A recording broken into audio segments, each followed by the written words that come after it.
Hello friends. आज की class में हम AIA PGET 2024 का पेपर सॉल्व करने वाले हैं।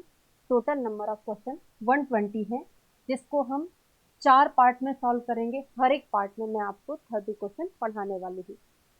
इस पेपर में हम कुछ पॉइंट्स पर बात करने वाले हैं। पहले तो जो क्वेश्चन है उसका आंसर क्या है, ये तो जनरली करेंगे ही। दूसरा जो एस्पेक्ट है, इससे मिलता जुलता और कहाँ पर आया है। तीसरा, AIA PGT 2025 में इससे रिलेटेड क्या पूछा जा सकता है। हम 3-4 टॉपिक पर बात करेंगे, ठीक है। अगर ज़रूरत हुई तो चारों ऑप्शन को हम एक्सप्लेन भी करेंगे, जहाँ पर रिलेटेड क्वेश्चन रहेगा वहाँ पे, ठीक है। और कुछ ट्रिक भी बीच बीच में हम डिस्कस करेंगे ताकि आपको वो चीज़ वहाँ से याद हो जाए। तो चलिए शुरू करते हैं। पहला क्वेश्चन है हमारा, पिठरपाकवाद किस दार्शनिक ने स्वीकार किया है। और साथ में आपको ये भी बताऊंगी कि ये क्वेश्चन रिपीट हुआ है कि न्यू क्वेश्चन है।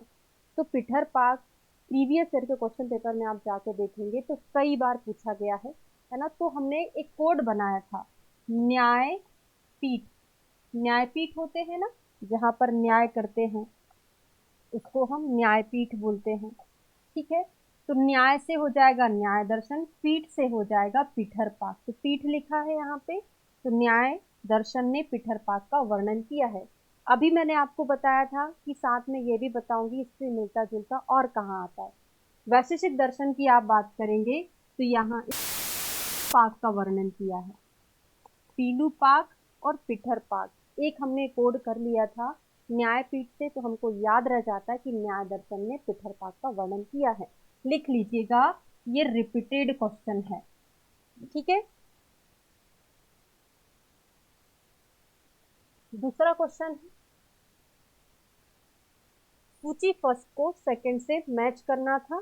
तो जो चीज जब भी आपके पास जोड़ियों वाला क्वेश्चन आता है, उससे डरने की जरूरत नहीं है। सबसे ज्यादा हमारे आंसर जोड़ियों वाले ही सही होते हैं, क्योंकि जब हमको एक चीज पता होती है तो अगर मिलता जुलता आपको उससे रिलेटेड मिल रहा है तो आप वो क्वेश्चन सॉल्व कर सकते हैं। जैसे अगर सबसे सिंपल सा हम बात करें, चिकित्सा कलिका सभी को पता रहता है ना, जनरली ये थोड़ा सा भूल जाते हैं, लेकिन चिकित्सा कलिका हमको पता रहता है किसका है, शिष्टाचार्य का है। तो सी का सेकंड, सेकंड यहाँ पर भी है, यहाँ पर भी है, मतलब हमको ये दो ऑप्शन देखने ही नहीं है। साथ में मैं आपको ट्रिक भी बता रही हूँ कि आपको पेपर कैसे सॉल्व करना है। अगर आप चारों में मिलाते चलेंगे तो टाइम ज्यादा लगेगा। टाइम कम कैसे होगा, तो जब हमको पता है एक चीज तो हमने मैच कर लिया। अब देखिए, सी का दो है, मतलब इनमें से कोई तो भी होगा, है ना। बस ये वाला ऑप्शन एक्सचेंज है, ये वाला। तो ए का या तो थर्ड होगा, ए का या तो फोर्थ होगा।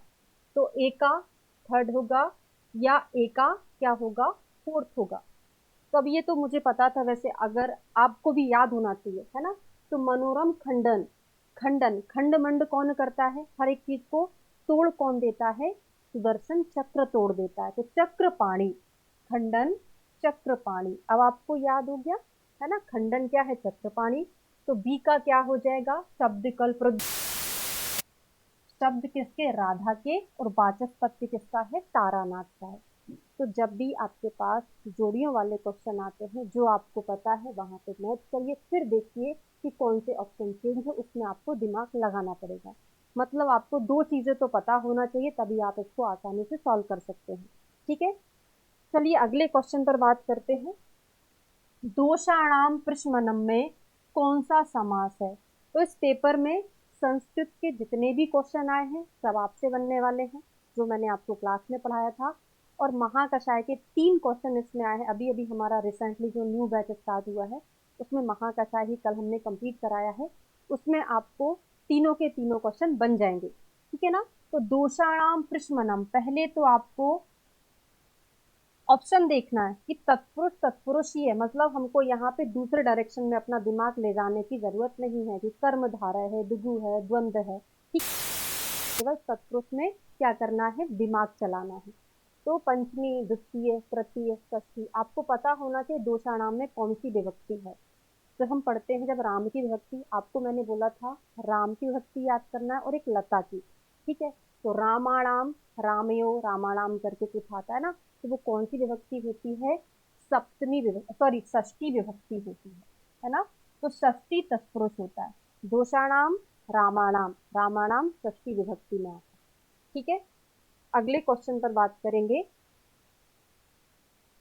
मानस प्रकृति के राजस तत्व में आचार्य चरक ने किस प्रकृति को अतिरिक्त बताया है? तो साथ में थोड़ा सा ऐड कर लीजिएगा। आचार्य चरक ने विमान स्थान के 8वें चैप्टर में इन प्रकृतियों का वर्णन किया है। विमान स्थान में आप पढ़ते हैं, है ना। कौन सी प्रकृतियां हैं? शारीरिक स्थान में कौन सी प्रकृतियों का वर्णन किया है? चरक ने सूत्र स्थान 7 में कौन सी प्रकृति का वर्णन किया है? बता रही है ना। तो चरक जी ने सूत्र स्थान के 7वें चैप्टर में 4 शारीरिक प्रकृति का वर्णन किया है। कौन कौन सी 4? वातज, पित्तज, कफज और सन्निपातज।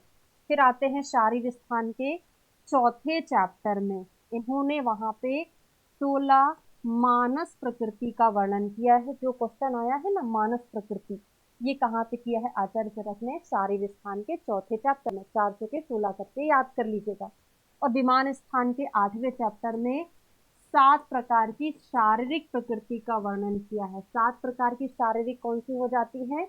वातज, पित्तज, कफज, सन्निपातज जिसको हम सम बोलते हैं, और बाकी की 3 द्वंद्वज। तो 7 प्रकृति, है ना। तो याद रखिएगा मानस प्रकृति कहाँ पे बताया है? शारीर 4 में। अब यहाँ पे बोला है राजस ने किसको ऐड किया है? थोड़ा सा लिखेंगे। चरक के अनुसार सात्विक, राजस और तामस। सा से सात्विक 7 है, ता से तामस, ता से 3, बचा एक राजस 6। ठीक है, तो टोटल इनकी कितनी हो जाती है? 16।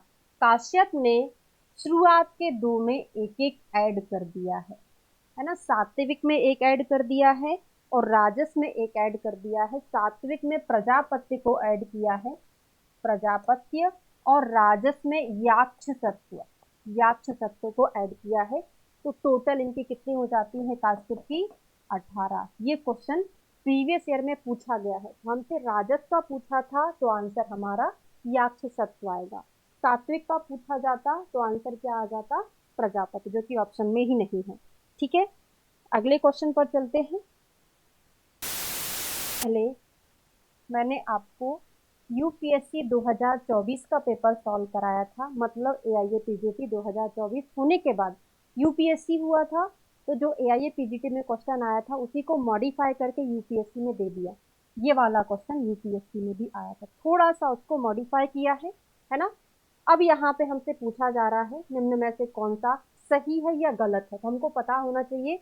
ये आपको पढ़ाया गया था चरक विमान स्थान के 8वें चैप्टर में। रेगुलर इसमें 3 या 4 साल से रेगुलर क्वेश्चन आ रहे हैं, है ना।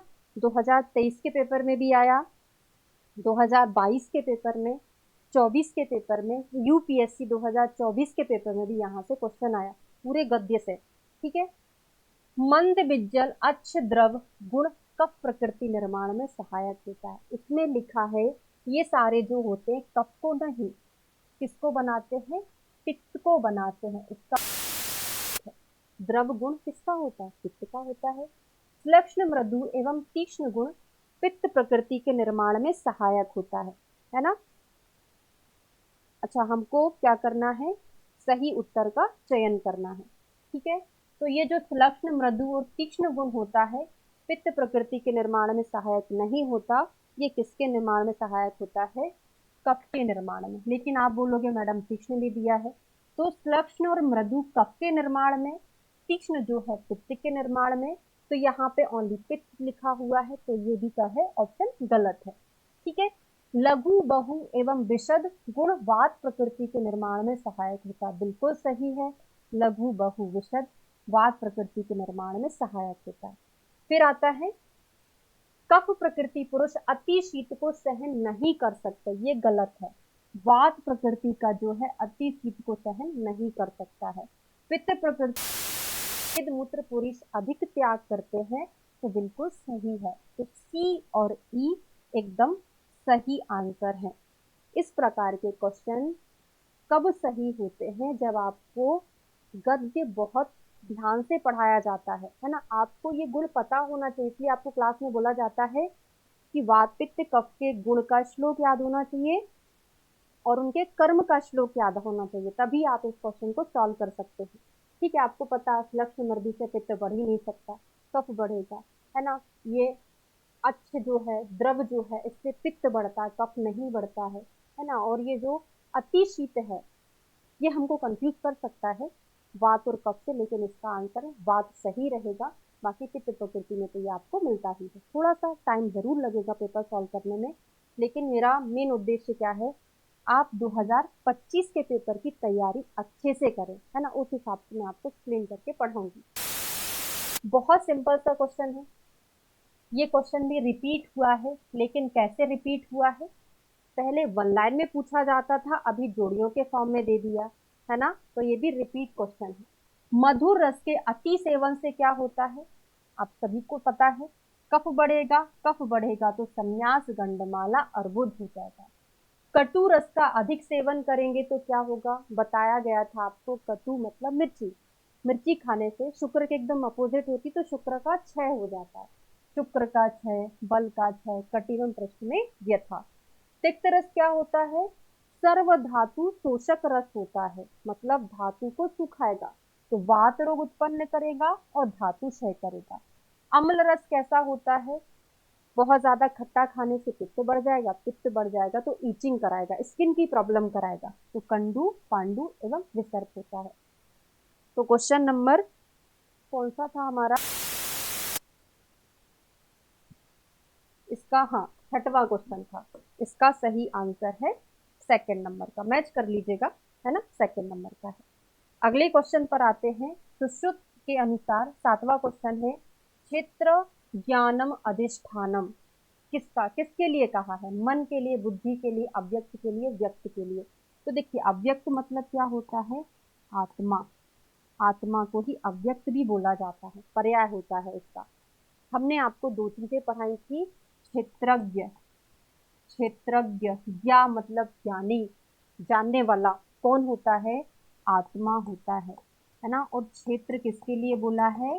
पुरुष के लिए बोला है। क्षेत्र पुरुष, क्षेत्रज्ञ आत्मा। तो यहाँ पे क्षेत्रज्ञ या इसको क्षेत्र ज्ञान, जो पुरुष के ज्ञान को जानने का अधिष्ठान हो, तो ज्ञानम अधिष्ठानम आत्मा करके हमने चरक सारी स्थान के पहले चैप्टर में पढ़ा था। आंसर इसका सुश्रुत के अनुसार शोणित वर्ण वेदनम, जब आप आर्तव और शुक्र दोष पढ़ेंगे, वहां पे वात वर्ण वेदनम, पित्त वर्ण वेदनम, कफ वर्ण वेदनम, शोणित वर्ण वेदनम, मतलब वात पित्त कफ रक्तज टाइप के जो आर्तव दोष है, शुक्र दोष है, संस्कृत में उसको वर्ण वेदनम करके बोला है। तो शोणित वर्ण वेदनम आर्तव दोष भी है, शुक्र दोष भी है, तो इसके दो आंसर रहेंगे। नाइन्थ नंबर का क्वेश्चन है, आचार्य सुश्रुत के अनुसार निम्न में से कौन सा कालांतर प्राणहर मर्द तत्काल मारक है? रिपीटेड क्वेश्चन है, ये नया क्वेश्चन था। बाकी नया तो नहीं बोल सकते, इसको पुराना ही होगा, लेकिन इसको मॉडिफाई करके दिया है। पहले पूछा जाता था निम्न में से कौन सा शुक्र का दोष नहीं है, आर्तव का नहीं है ना। अब वहां पे एक टर्म दे दिया है, पूछा गया है किसका है, ठीक है, मॉडिफाई कर दिया है। अब जैसे कर्म होते हुए भी तत्काल मारक होता है, बहुत फेमस क्वेश्चन है ये, तो क्षिप्र मरने के लिए आया है। भले ही कालांतर है, लेकिन इसमें अगर आघात लगता है तो सद्यो मरण होता है। अष्टांग हृदय के अनुसार प्रतिमर्श नष्ट किस काल के बाद नहीं देना चाहिए? हमने पढ़ा था सुश्रुत ने कितने काल बोले हैं? 14। बाघभट्ट ने कितने बोले हैं? 15 बोले हैं, है ना। तो दिवास्वप्न, मैथुन, गंडूस, मद्यपान किसके बाद नहीं देना चाहिए? मद्यपान के बाद नहीं देना चाहिए। जब आपको ये क्लास में डिटेल में पढ़ाया गया था ना, तभी याद हो सकता है, बाकी क्लास में तो बहुत लंबा हो जाएगा क्लास, इसलिए इसको याद नहीं करा सकती हूँ। बहुत फेमस क्वेश्चन है, रिपीटेड भी है, ये भी रिपीटेड क्वेश्चन है। अनुचित समय पर कम या अधिक मात्रा में भोजन करना, तो समशन क्या कहलाता है? पथ्य प्लस अपथ्य को मिलाकर करना। विरुद्ध दर्शन मतलब क्या कहलाता है? कभी भी कुछ भी जो खाते वो विरुद्धासन कहलाता है। विषमासन क्या होता है? अनुचित समय पे कभी भी खाना, अधिक मात्रा में खाना, कम खाना, मतलब ये विषमता है, तो विषमासन कहलाता है। और अद्यशन क्या कहलाता है? अभी भोजन किया है, भोजन जीर्ण नहीं हुआ है और आपने तुरंत भोजन कर लिया, वो अद्यशन कहलाता है। ठीक है। कहाँ पर किसने वर्णन किया है? तो चरक जी ने चिकित्सा स्थान के 15वें चैप्टर ग्रहणी अध्याय में इसको बताया है। और सुश्रुत जी ने सूत्र स्थान के सबसे लास्ट चैप्टर 46 में इन तीनों का वर्णन किया है। अष्टांग हृदय का मुझे याद नहीं है, आप देखकर लिख लीजिएगा। अष्टांग हृदय के अनुसार दिए गए श्लोक को पूर्ण कीजिए। अब बोलते हैं ना कि आजकल ना अष्टांग हृदय से ज्यादा क्वेश्चन पूछे जाने लगे हैं। वही पूछे जाने लगे हैं, लेकिन आपको ये पढ़ाया गया है, ऐसा अभी तक एक भी क्वेश्चन आपने अष्टांग हृदय का जो ना बना है। वैसे एक ही पढ़ा है अभी हमने, है ना, वो आपसे बन रहा है, दूसरा क्वेश्चन भी बनेगा। क्या है?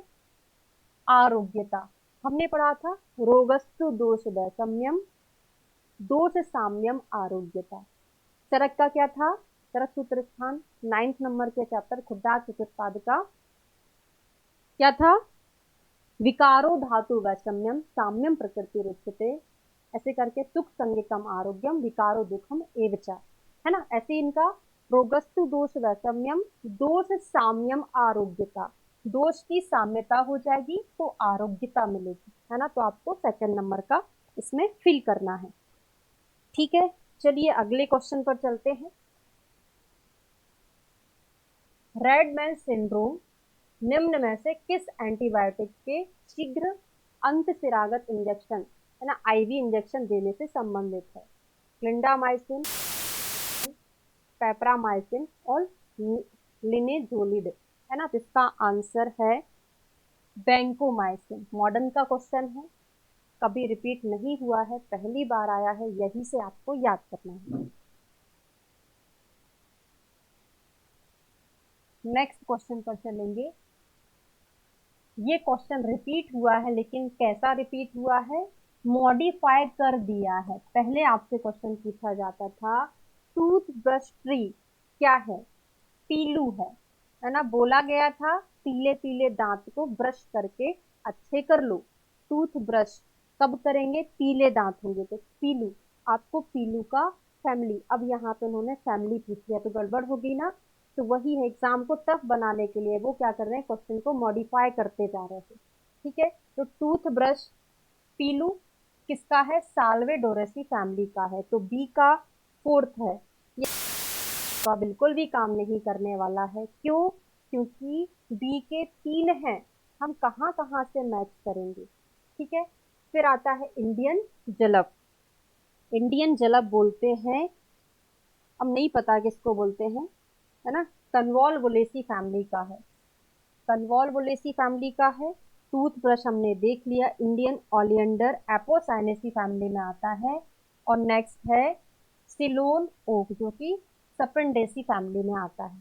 ठीक है, इस क्वेश्चन का आंसर है सेकेंड नंबर का। ठीक है, तो अब आपका एक होमवर्क है ना। बाकी टूथब्रश मुझे पता था, मैंने बता दिया है। आपको ये लिखना है इंडियन जलप किस ड्रग को बोलते हैं, है ना। ओलियंडर किसको बोलते हैं, सिलोन ओक किसको बोलते हैं। ठीक है, प्रतिनिधि द्रव्य, इसमें से एक का है भल्लातक वाला, बाकी सारे नए हैं। चित्रक जोड़ियां ऑलरेडी बना के दी हैं पहले से ही, है ना, हमको बनाने की जरूरत नहीं है। तो चित्रक किसका है? अपामार्क्षार का है, भल्लातक चित्रक का है, सोमराजी चक्रमर्द का है, वकुल पुष्प कल्हार का। याद करा देती हूँ। देखो क्या होता है, हम कहीं घूमने जाते हैं, है ना, मार्ग पर कहीं घूमने निकलते तो वहां पे हमको चित्र बने हुए दिख जाते हैं। तो मार्ग पर चित्र दिखाई देते हैं। फिर आप बोलोगे मैडम फिर भल्ला तक का भी चित्रक है। आपसे क्वेश्चन किस तरीके का पूछा जा रहा है ना। जोड़ियों के फॉर्म में पूछा जा रहा है तो वर्टिकल हमारे पास यहाँ है, ये भी हमको मैच करना पड़ेगा। चित्रक से चित्रक तो मैच नहीं कर सकते ना। तो चित्रक, मार्ग, भल्लातक, चित्रक। तो भल्लातक का पर्याय क्या है? अग्निक। बड़ा है तो पर्याय भी बड़ा है। चित्रक का पर्याय क्या है? अग्नि। तो अग्नि को अग्नि से हमने रिप्लेस कर दिया, भला तक कुछ दिया। सोमराजी वाकुची को बोलते हैं, पर्याय भी पूछा जाता है एग्जाम में, सोमराजी किसका पर्याय है? वाकुची का। वाकुची को कुष्ठग्नि बोला जाता है ना। चक्रमर्द भी कुछ के लिए दिया जाता है, तो दोनों ड्रग का सेम काम होता है, इसलिए इसको रिप्लेस कर सकते हैं, चक्रमर्द। और एक और हमको करना है बकुल पुष्प, जिसका क्या है? कलहार है। तो बकुल पुष्प, पुष्प ही यूज करते हैं बकुल का, तो पुष्पों का क्या बनाते हैं हम? हार बनाते हैं, तो कलहार हो जाएगा। ठीक है, आंसर इसका होगा 3rd नंबर का। अगले क्वेश्चन पर चलते हैं। अब देखिए कितना आसान सा क्वेश्चन है, कथनात्मक, रीजनिंग क्वेश्चन नहीं है, है ना। अपन क्या पढ़े रहते? रीजनिंग क्वेश्चन के पीछे। रीजनिंग के साथ साथ कथनात्मक भी आना चाहिए। कथनात्मक मतलब ये होता है दो सेंटेंस का एक दूसरे से कोई रिलेशन नहीं होता, सत्य हो सकते, असत्य हो सकते, एक सत्य एक असत्य हो सकता है। ठीक है, जब ये कब आप सॉल्व कर पाते हैं? जब आप थ्योरी अच्छे से पढ़ते हैं, समझ कर पढ़ते हैं। ठीक है, तो आचार्य चरक के अनुसार अम्ल रस क्या करता है? क्लेदन, दीपन, छेदन, भेदन, तीक्ष्ण और विकासी गुण वाला होता है। ठीक है, और आचार्य चरक के अनुसार तिक्त रस में दीपन, पाचन, ज्वरन, ज्वरघ्न, लेखन और क्रमिक गुण होते हैं। तो पहले तो इसको समझेंगे, है ना। तो देखिए, क्लेदन, दीपन, छेदन, भेदन, तीक्ष्ण किसका गुण पढ़ा था हमने? अम्ल का नहीं पढ़ा था। आपको याद हो तो मैंने आपको बताया था लवण, नमक जो होता है किसमें डालते हैं हम? वामक द्रव्यों में डालते हैं, निरूह वस्तु में डालते हैं। क्या करते? वो दोषों को क्लेदन करके, छेदन करके, भेदन करके विकासी गुण के कारण दोषों को निकाल देते हैं। लवण का हमने पढ़ा था। और तिक्त रस क्या होता है? तिक्त रस दीप में, ज्वरघ्न में हम तिक्त रस की वस्तु से ज्वर नाशक होता है। कृमि, तिक्त हमने नीम याद किया था, नीम क्या होता है? कृमि को नष्ट कर देता है। तो 2nd नंबर का सही है। कथन एक गलत है, दूसरा सही है।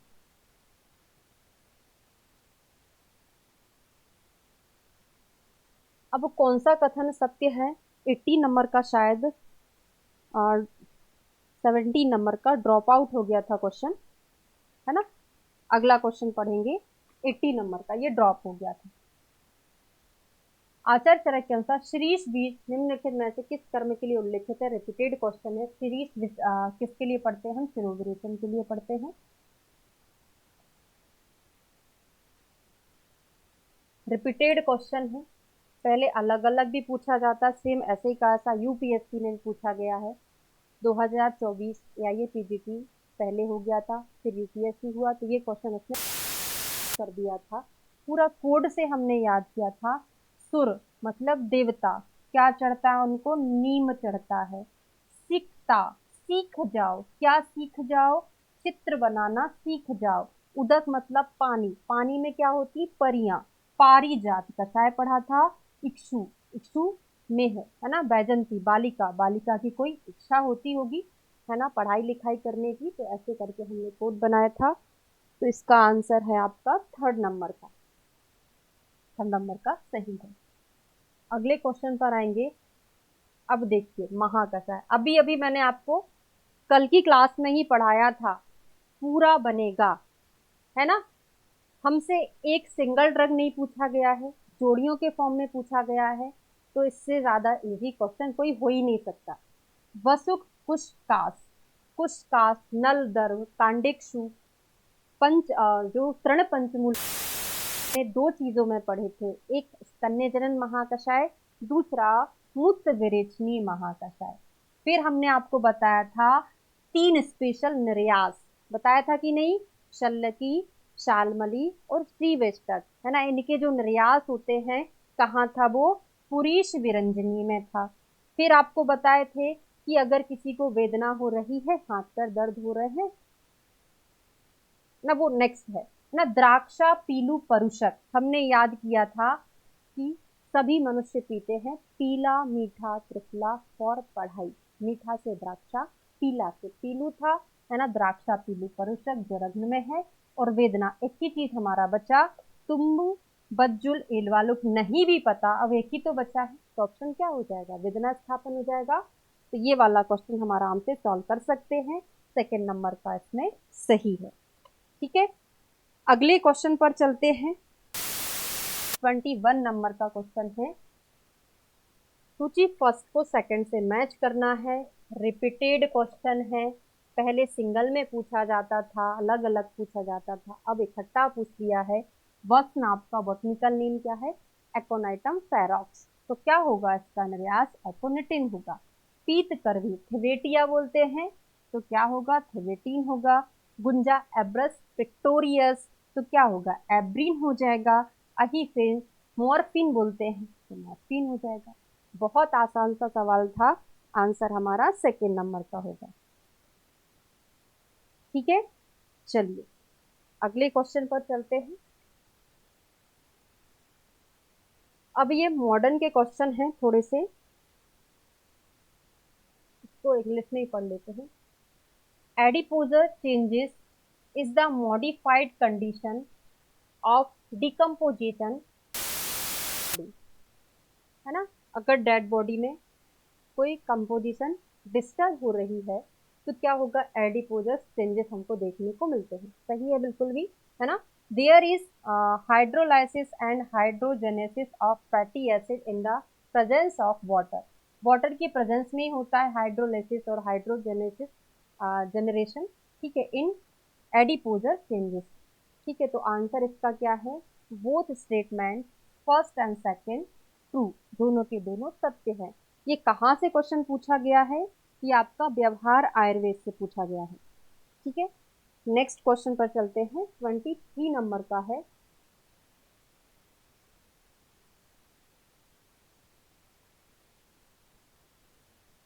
रिपीटेड क्वेश्चन पूछा गया है। तो देखिए, प्रीवियस ईयर के क्वेश्चन पेपर सॉल्व करना क्यों जरूरी है? क्योंकि बहुत सारे क्वेश्चन जो कि त्यों भी आते हैं, उनको मॉडिफाई करके भी प्रेजेंट किया जाता है। कभी ये सिंगल में आते थे, अब जोड़ियों के फॉर्म में आने लगे हैं।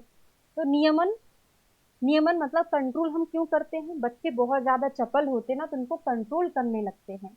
दीपन, उसकी हम अग्नि क्यों बढ़ा रहे हैं? ताकि वो ग्रास कर सके ना, ग्रास आरती। उत्थापन, किसको उठा रहे हैं? क्योंकि व्यक्ति मूर्छित होके पड़ा है, तो मूर्छा वाले को उठा रहे हैं। और पातन क्या होगा? एक बचा वंगादि सर्प कंचुक संपर्क कंचुक अग्नम, है ना। तो पातन का फर्स्ट वाला होगा, तो इसका आंसर है थर्ड नंबर का।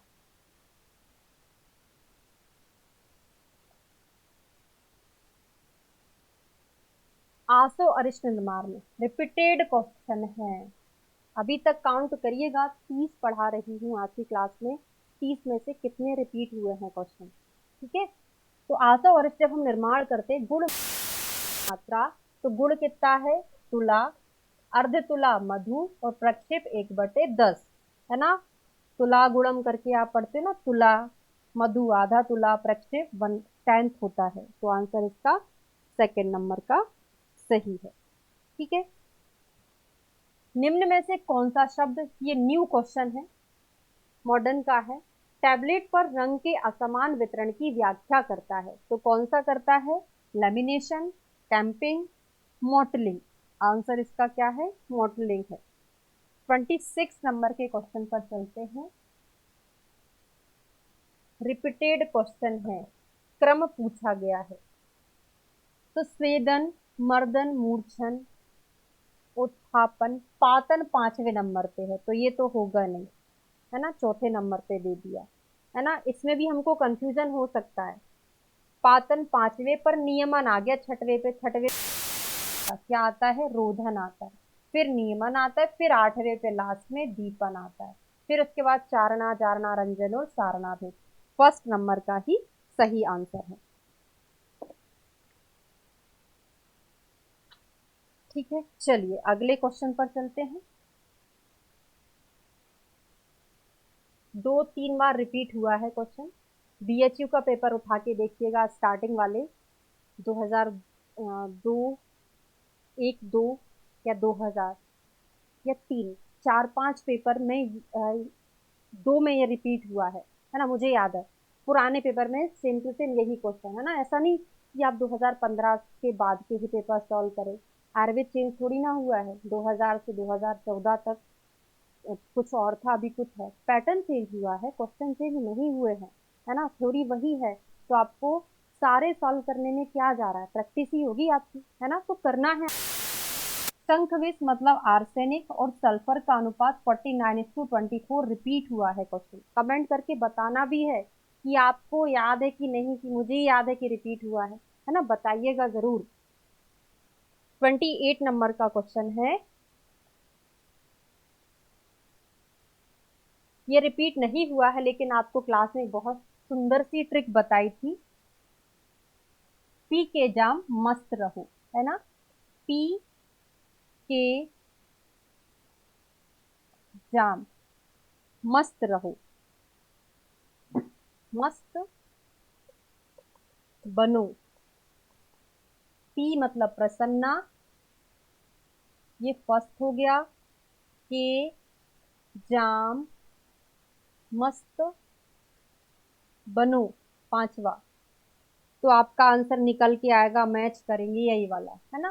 पहले क्या है, फिर डी, फिर ई, फिर ए, और वक्कस पांचवा। पी के जाम मस्त बनो कोड है इसका। रस समुच्चय के अनुसार आरोग्य वर्धनी बटी के संदर्भ में रस समुच्चय से जो दो क्वेश्चन आए थे, टफ क्वेश्चन थे, आपको उनके बारे में पूरा डिटेल पता होता है, तभी आप सत्य असत्य क्वेश्चन सही कर सकते हैं। तो ऐसे क्वेश्चन अगर आपसे सॉल्व नहीं हो पा रहे हैं, टेंशन लेने की जरूरत नहीं है, क्योंकि ये बहुत हाई लेवल के जो पढ़ने वाले हैं, हाई लेवल मतलब बहुत ज्यादा डिटेल में पढ़ते हैं ना, इतना तो वैसे कोई पढ़ता नहीं है, उनसे ही बनेगा, उनसे भी गलत होने की संभावना ज्यादा रहती है। तो एग्जाम में पास होना गलत क्वेश्चन गलत करना नहीं है। सही क्वेश्चन गलत ना करो तो आप एग्जाम में पास हो जाओगे। मतलब जो इजी क्वेश्चन है उसको गलत नहीं करना है, को अटेम्प्ट ही नहीं करना, जो नहीं बन रहा मत करो, नेगेटिव आपको नहीं करना है ना। 60 से 70% या 50% आपको पता है कि हाँ ये है, तो अटेम्प्ट करना, जो बिल्कुल ही नहीं पता उसको हाथ ही नहीं लगाना है ना, ये चीज आपको ध्यान से समझना है। तो इस क्वेश्चन में लौह अभ्रक सुलभ भस्म घटक द्रव है, ये आपसे बनेगा। तरफा ताल करके आपको एक कोड याद कराया गया था, उसमें आरोग्य वर्धनी के सारे घटक थे। राजपुल प्रमाण, ये आपको पता था, बस आपको दो चीजों को, अगर दो चीजें नहीं पता थी, अगर आपको ये भी पता था कि त्रिफला और त्रिकटु समान मात्रा में लेने का विधान है, तो इतना टफ क्वेश्चन नहीं है।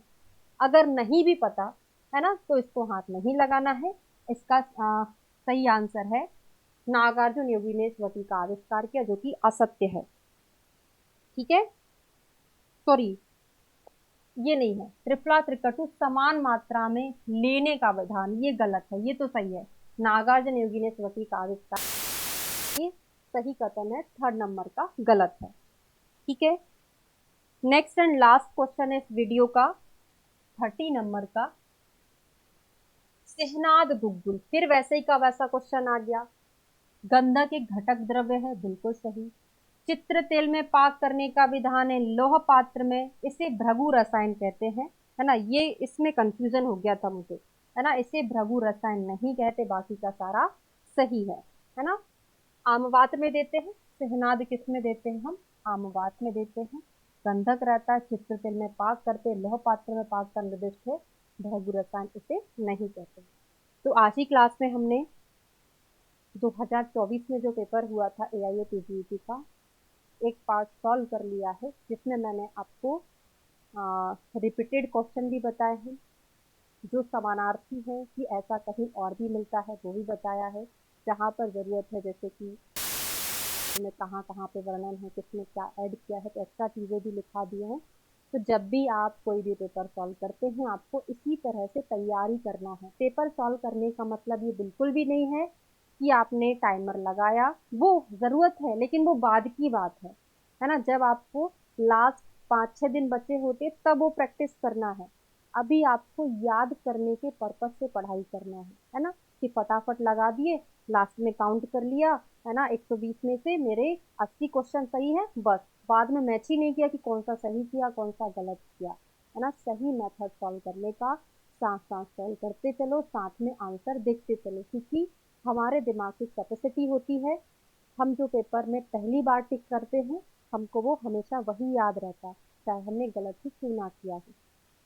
तो पेपर सॉल्व करना, लेकिन याद करने के पर्पज से करना, एक एक क्वेश्चन का पहले 4 ऑप्शन देखे आंसर लगाया, सही है कि गलत है, तुरंत उसको हमने करेक्ट कर लिया अपने दिमाग में, है ना। तो इस तरीके से आपको सॉल्व करना है। कमेंट करके ज़रूर बताइएगा कैसा लगा आज का वीडियो, और हम मिलते हैं अब नेक्स्ट 30 क्वेश्चन के साथ। Thank you so much.